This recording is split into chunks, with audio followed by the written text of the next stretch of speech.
I'm Goose. I'm Logan. And we're back at the Minter Field Air Museum. Yeah.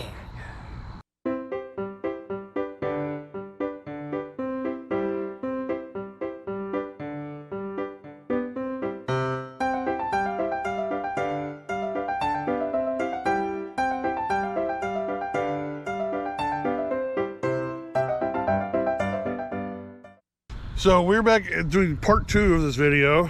Yeah, because when we were here the other day, ran out of time. Say, close at 2. Close at 2. So we only just got about like halfway through the museum. We ran on back here as fast as we could, and so we're going to see if we can get to the second half of the video. Hopefully Ron will be available. If not, we will see if we can get one or the other. I figured, why not come back? It's free. It's fun too. Oh yeah. Well, you're the man, dude. So. Okay. T-33 jet engine, a real kerosene oil burner. Oh, whoa, that thing's huge. Damn. Very inefficient, really. Really? Yeah. There, the front door. That is a nice helicopter. I don't know if I'd want to travel in one, but that's a nice helicopter. That helicopter there was a what they call a hangar queen. Oh. Which means that it was damaged beyond repair. Oh, really? So what they did was they put it in a hangar and everybody just got pieces off of it. Oh, okay. So we got it. It was just no doors, no seats. Part of the plexiglass was gone. Tail section, no rotors. Some of the skirt was gone, and we went in and scrounged for about 3 years and put it together like that, and then went down and had it painted. It was originally painted Border Patrol, drug enforcement. Okay. This is a BT-13. I was just looking at this. This is what they had, 450 during the war. You notice that it does have an L on it, which meant it was supposedly stationed out here at Minter Field. This one, right now we don't have the wings on it because we don't have enough room in the hangar to put the wings on it and display it. We'd have to take about 3 airplanes out of here. They flew 200 of these every day. Ooh. It's called the VULTEE vibrator, for the simple reason is it shook like crazy. Oh. I was able to hitch a ride with a fellow that came in with one here and wanted to fly, that was actually stationed at Minter Field and at Gardner Field, and I was able to hitch a ride with him to Taft, to Gardner Field, and since we were going close to my house out in the country, I had him fly over, and I was able to take a picture of my wife standing in front of the house. After we got finished with that, he straightens it up. He holds both hands up. He's in the front of the cockpit, holds both hands up, and the intercom says, "It's your airplane, let's go to Taft." So I got to fly it all the way to Taft. Nice. I noticed it has 2 seats for... The instructor is one, and the BT stands for basic training. Okay. So the BT stands for basic training. That means that's what they use for basic training to the pilots. They had already been able to learn how to fly in little airplanes like the L3 that's over there, the green one. They were already able to fly in it, and then when they came here, they flew bigger airplanes, BT-13s, basic trainer. They would go from a BT-13, which had fixed landing gear, smaller engine. They would go to a larger engine airplane that had tricycle landing gears called an AT-6, which stands for Advanced Trainer. They would go from there. When they graduated advanced training, they would go into either bomber school or fighter school or something else. Wow. Now, this little bad boy here. This is called a Teeny 2. It's a little home-built airplane. We had it donated to us.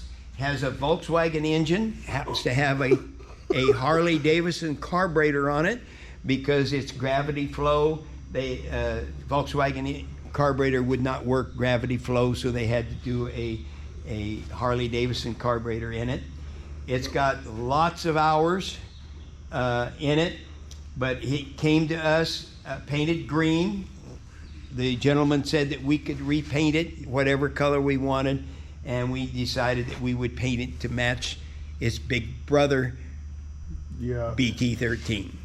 I noticed it doesn't have a canopy. It had a windshield and a canopy, but we use it as for children to get in at different exhibits and stuff. And so it's too hard for them to get in with a canopy and a windshield, so we take that off. That makes sense. They have, this is called a Pete and Paul. It was designed in the 30s. Mr. Pete and Paul designed it. It's called the Pete and Paul Camper. This one has a Vega Chevrolet engine in it. The original ones, when he drew the first plans, and that's what you would buy from him, is the plans to build an airplane, and then you get the material and build it yourself. The original ones had Model A engines in it.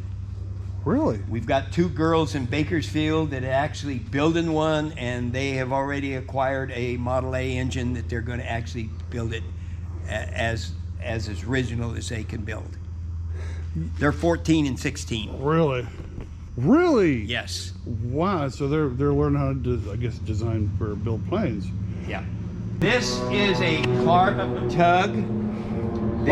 This was built at near Battle Creek, Michigan, in their rear end department, and it was one of 9 that were special ordered for Wheeler Field in Hawaii. Okay. When it was finished, it was put on a ship and sent to Wheeler Field on 2/21 of 1941. That means it was on Wheeler Field during the Pearl Harbor attack. Wow. This is a Pearl Harbor survivor. Someplace down in this smoke, this tug is sitting. Wow.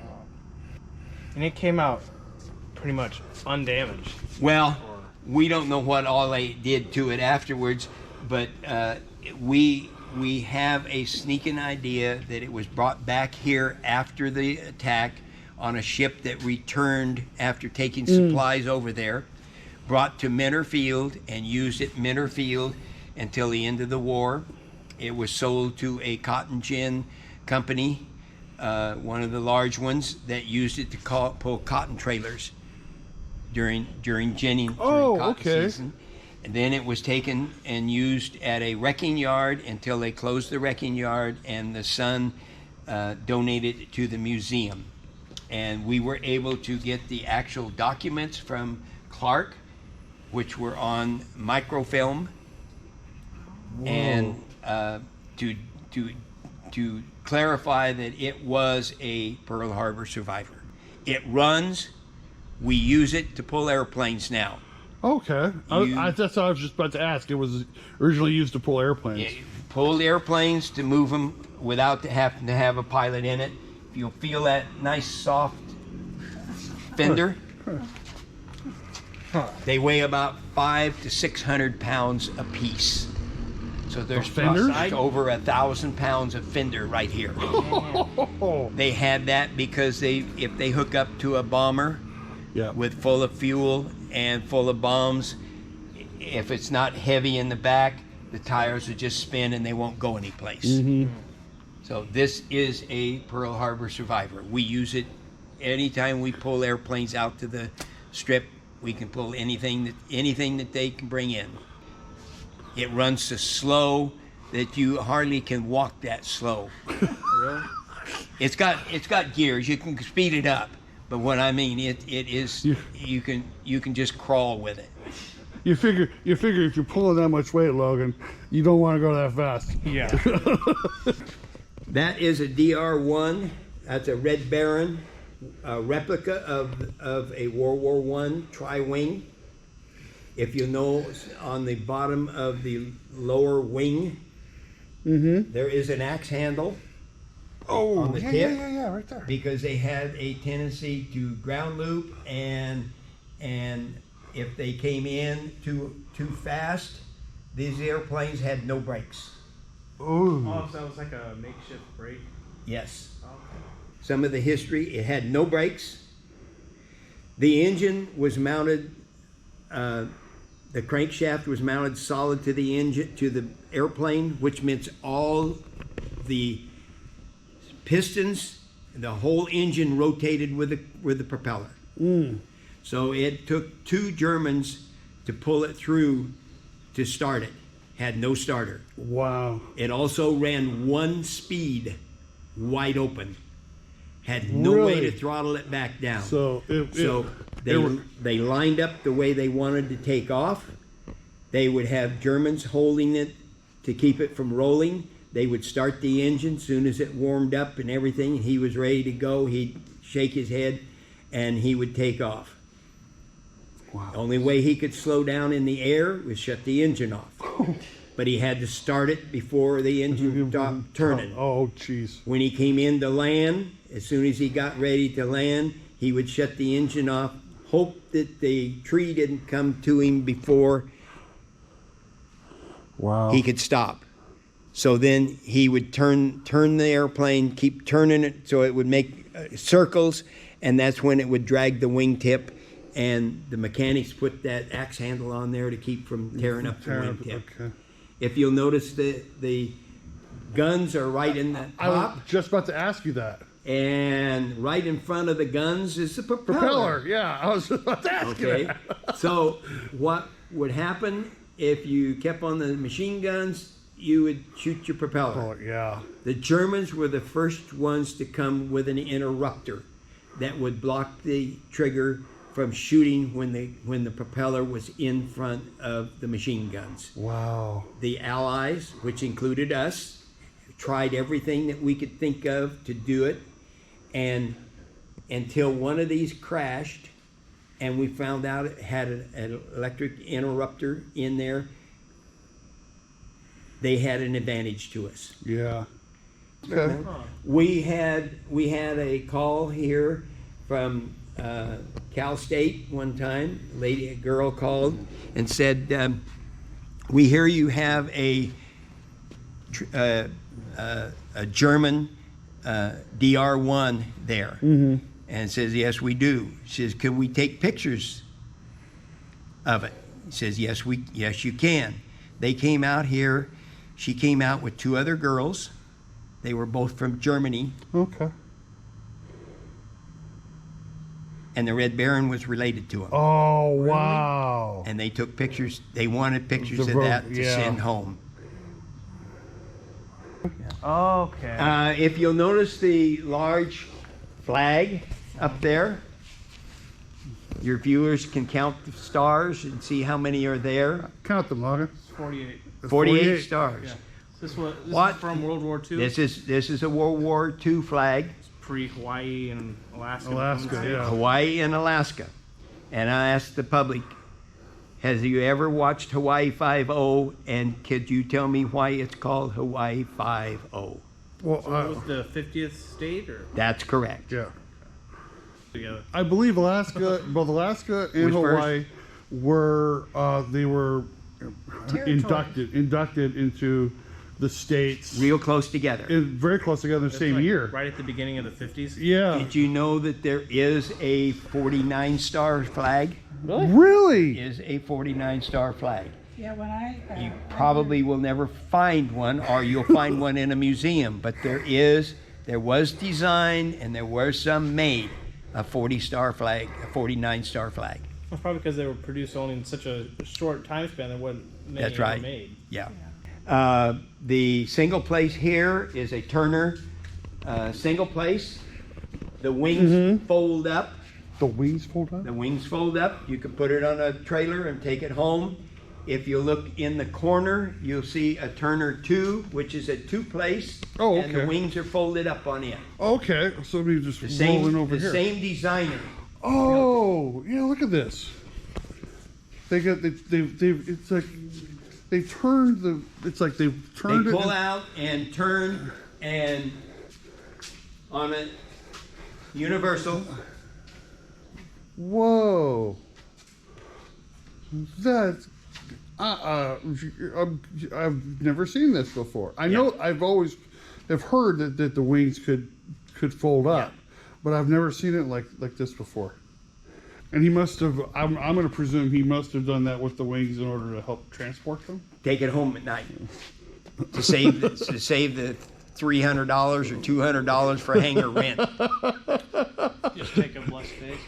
kind of like people's, when they put their RV, it's like a little RV spot in their house. At their house. Yeah, I could see that. Yeah. Yeah, you can really see the lettering on the under the wing here. What is that? The FOK Drive 425/17. You know what that means? Right there under the Leardwicks stuff. That's got to be the It's a engine. Falker That's- DR1. That's the engine. Oh, okay. So it's just like the make model of it. Yeah. Okay. That makes sense. Yeah, it's a Fokker engines. The engine was like this. It was a round cylinder engine. It was a lot bigger than this, and the crankshaft was actually mounted to the engine, to the airplane solid. Okay. So, when the airplane, the propeller was actually mounted to the engine, so it all turned. The whole engine rotated. The whole engine rotated? The whole engine. That's why it took 2 Germans to pull the prop. Okay. Because they were turning all the engines, all the cylinders around. This thing looks heavy. Yes.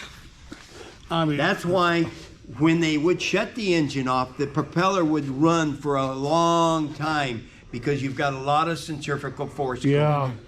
They actually open the engine and shoot oil in every cylinder before they start it, and then it takes 2 Germans to pull it through to start it. Oh, this must be where the propeller. This is Where where the- on this the whole thing one. would This turn? is where the propeller would be on.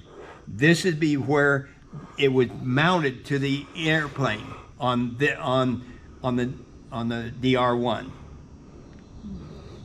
Wow. And the whole engine, all the cylinders would rotate with it. So this also was kind of like the way this plane started was an Armstrong engine, you would say. Yeah. It was basic. Everything in World War II or World War I in 1918 was still being developed Yeah. in airplanes and everything. The history behind that, it was a mural that was painted in the district office. Okay. If you'll notice at the bottom, you'll see even the electrical outlet. They went to rebuild the office, and they found out it was cheaper to tear it down and start from scratch. They did not want to tear up the mural that they had, so they went out, and that is actually a wall out of the building that they cut out, brought over here. We mounted it on the wall and put a frame around it. And it's got the names of some of the people on That's the bottom. the names of the people on the bottom of there is who's in the picture, and you can go by like the gentleman standing by the Jeep. Yeah. Is Pete Plum. Pete Plum. I recognize the names Dennis and Don Massey. John Massey and Dennis. Yeah. That's, if you'll notice, they're standing. Dennis is on the left, and Don is in the middle. Yeah. And then, of course, Rosie the dog is over there. Yeah. Under the flag with Sandy Worley. Yeah. That's pretty cool. Got the planes and the hangar and the little. That is the actual. That's a picture of the. That's a painting of the actual hangar that my dad worked in. That actually burned here, and he worked on the left side of where the hangar is upstairs. He worked his instrument shop, and where he worked was up in there. And that's where, when I would come out here to visit him, that's where I would be. I noticed the flag and the emblem are colored, and the rest of it's black and white. I'm wondering if that had been a purpose. No, other than to draw your attention to it. Which that was smart. That makes a lot of sense. You said the hangar burned. How did that happen?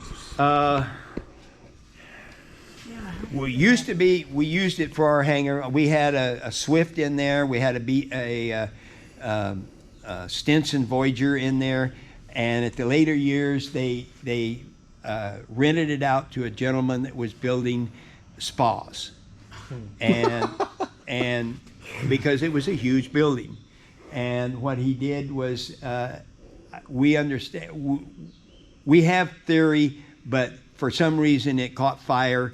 And spas have a lot of fiberglass and stuff in it, and when it caught fire, it burned clear to the ground.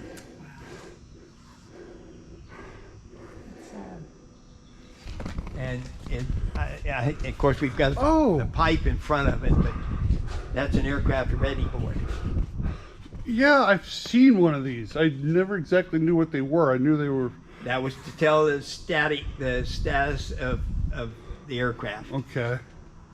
Yeah, so they would have here's the aircraft over here, and it would either like say it's assigned to somebody, it's in commission, it's awaiting parts, it's in sub depot Maine, basically, it's I want to say kind of like waiting for something that's basically being stored. But yeah, I've seen something like this. And if it was assigned, would it have the name of the person it was assigned to? It could be. Okay. Or the group. Oh, okay. It may not be the pilot. It may be the group. Okay. Yeah. I just ran across a article in the thing that showed the very first black pilot. That got a commission sheet. Nobody would teach her here in the United States. It was a woman? It was the first black woman pilot. And she had to go over to England. She spent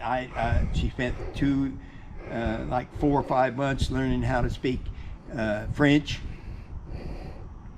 and went overseas, learned to be a pilot, came back here and did acrobatics and stuff, and she eventually was killed. But look up first black pilot, black woman pilot. Mm. There you can see inside. Them actually standing on top of one of the wings of the plane looking inside. This is cool. I thought so when he raised his hands and said you can fly it. I thought that was cool. How was it? That was cool. It was cool? Actually up on the plane looking inside the cockpit. Of course, I don't understand what any of the dials mean, because I never took aviation even though they had that class. But it's still really cool. So we've got the wings. The wings are in a container, and like I said, in order to put the wings on it, we'd have to put it in the center because the wings go almost all the way across, which means that we would have to take at least 3 airplanes out of here. And that sounds like a half a day's of work already. So if you figure out that anybody's got a little extra money that they would like to donate to the museum for a hangar, or come out and work out here as a volunteer, know how to drive a stick shift for us, or pull one of our trailers or something with equipment in it, let us know and come out and help. We're all volunteers out here. What is the actual address here? Because it's 401 VULTEEs. 401 VULTEEs. Okay. So you hear that, everybody? They're looking for volunteers. 401 VULTEEs out here in Shafter. Just look up Minter Field Air Museum. Yep. It's easy to find. I can tell you that much. It's easy to find. What is this on the cart? What is this on the cart over here? That is a bomb carrying cart. We don't have any bombs. We're looking for duds for bombs for it. Well, I hope That's actually a fuel tank on there, but it will sit 1 large bomb or 2 small bombs on it. So this would carry. So This would carry the bombs out to the airplane. Dang, that thing is huge. I can't even imagine how big the bomb would be. Well, they would have either a bomb here and a bomb there, Okay. or one large. One large one. And this is just the fuel tank to give it This is the size. just something to Put on here. put up there to show that it does carry something. Whoa. Hey Ronald, thanks a whole lot. That was so much. That was so informative. Okay, thank you for coming out. Like I said, we'll probably just walk around a little bit, just take a look at some other stuff in there. And we invite all the viewers to come out to Minterfield Yeah, it was Air Museum. This is really cool. As we said, there's no point not doing it because it's free. It's free. So, And yeah, it's only like a 20-minute drive. And you guys run on donations, so we encourage everybody to donate to the museum. This is really cool. Well, we finally finished the Minterfield Air Museum. Part 2 of this will be coming up, but this was really cool. We actually got to go inside the hangar. The hangar, and we saw some pretty cool planes, and Ronald, like, just a phenomenal job of giving us a great tour of this place, and Tell us about everything, like the different plane engines and yeah, like how they had that one, was it tug vehicle that actually survived Pearl Harbor Pearl attack? Harbor, yeah, that's actually, it's really, really cool. This is a great place to go and just walk around, and you get a great tour, and you learn a lot of stuff here. We'll be coming back with some other people just to and learn some more stuff. But I mean, this is a great little find. Like I said, it's right off of Laredo Highway. This is a really great place, and a great tribute to our military and the different wars that we fought over all these years. Really cool. Oh yeah. So Logan, if they want to check us out anywhere else, where they go? You can find us over on Spotify, SoundCloud, and iHeartRadio at Robert Goose Scott, where you can find our 2 podcasts, On With The Show and Wrestling Boys, about entertainment and pro wrestling, respectively. And if you want to contact us, you can find us on Twitter at On With The Show 3 and Wrestling Boys 2. And we are also on Twitter for Travel by Nature at Travel by Nature, spelled the exact same way as it is here on YouTube. And we have an Instagram for Travel by Nature, that is Travel by Nature _IG. And we are also on TikTok at Travel by Nature, spelled the exact same way. Same way. And if they want to help out the channel, what would they do? You can hit the like button, subscribe, hit the notification bell, and share to your friends. Yeah, hit that notification bell. Makes a smile. With that being said, from the Minterfield Air Museum in Shafter, California, I am Goose. I am Logan. This is Travel by Nature. You have a good day.